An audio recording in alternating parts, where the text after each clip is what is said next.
Hi everybody and welcome back. This video is going to be just two examples, example 10.3 and 10.4. We're going to be applying the principles of impulse and force and time. And this first one actually just going to be sort of conceptual, so there's not going to be any real answer, but well, there will be a real answer, but nothing we need to calculate, but just something to think about. Okay, so we've got a woman in the rain right here, and she's holding an umbrella. Well, actually, in the one instance she's in the rain, in the other instance she's under hail.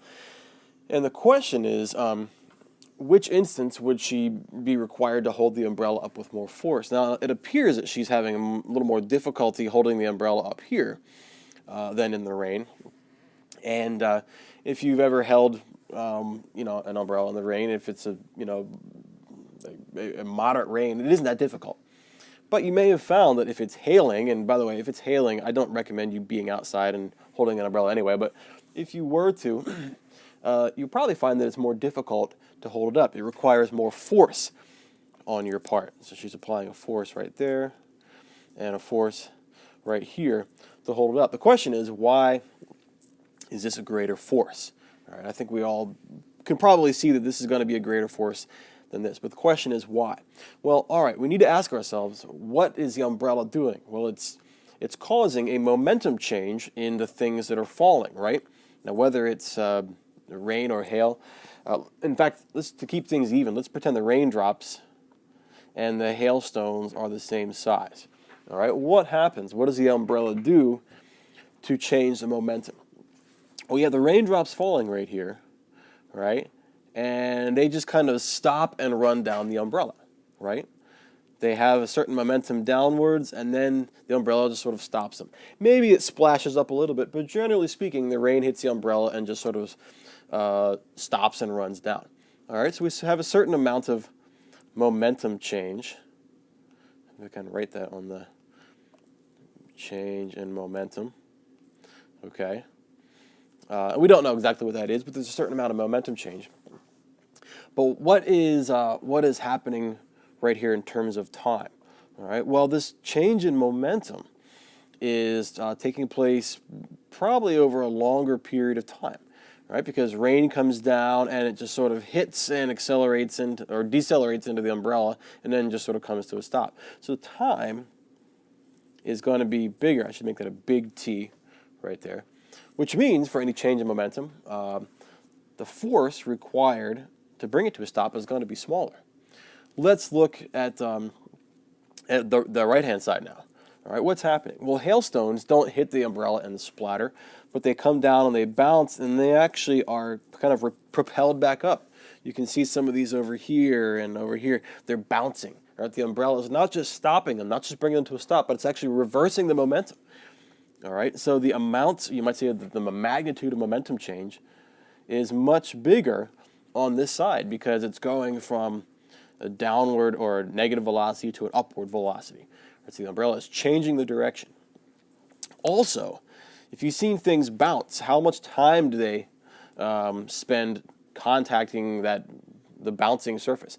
Not very much time, right? Whereas here the raindrops come down and just sort of splash onto the umbrella and then run down. Here, the hailstones, even though they're the same size as the raindrops, because they're solid, they hit and they bounce right off. So that time is going to be pretty small, which means for that big momentum change in small time, that means that the force is going to have to be much bigger.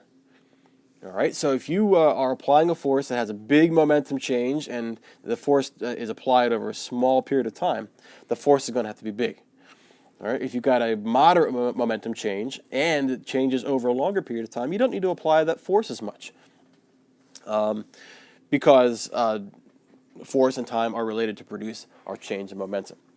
All right, it's like I said, I think previously in the notes, if you're doing like an egg toss at like a picnic or something like that, all right, if you apply a force for a short period of time to bring that egg to a stop, it's going to be a big force and the egg is going to break. But if you bring that egg to a stop or to a change in momentum over a longer period of time by kind of moving your hand back, you apply less force and therefore you can bring it to a stop without breaking the egg. That's kind of the same thing that's happening right here. So that's our example 10.3, conceptual problem.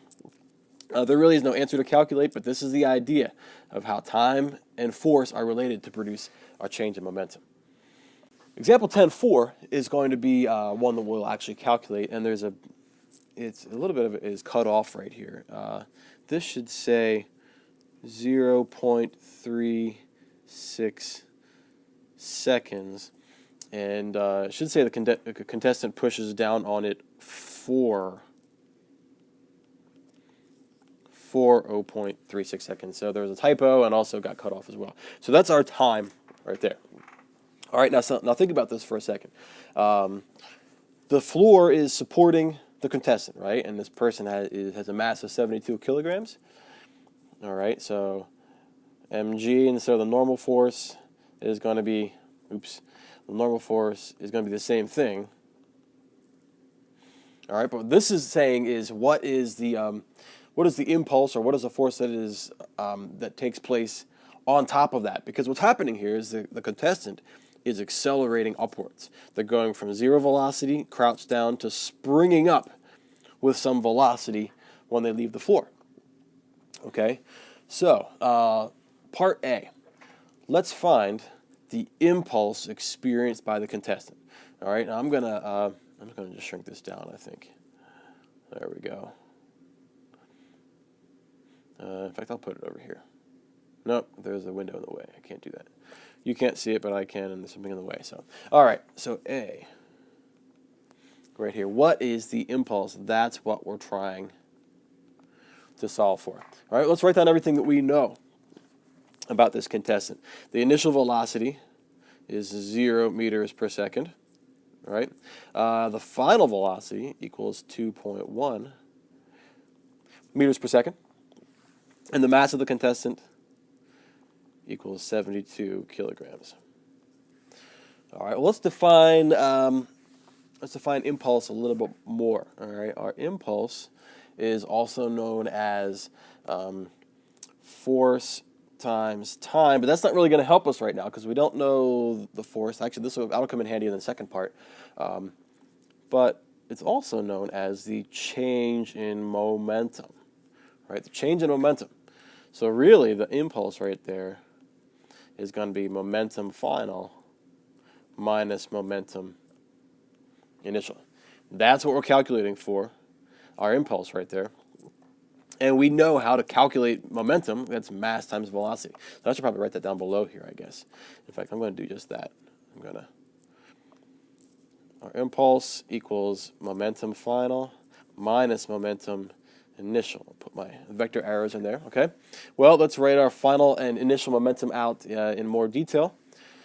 Momentum is mass times velocity, all right? And mass times velocity initial. Well, this is going to be 0, right? Because the initial velocity is 0. So the change in the impulse is really going to be just the final momentum that the contestant has. So that's going to be, what's the mass? 72 kilograms times the final velocity. That's 2.1 meters per second. 72 times 2.1. Well, we want to be accurate. Minus 0, right? Because we're subtracting our initial momentum. Equals what? You do your math. You get 151. What is our units for impulse? Well, same thing as momentum, right? Because it's momentum change. That's kilogram meters per second.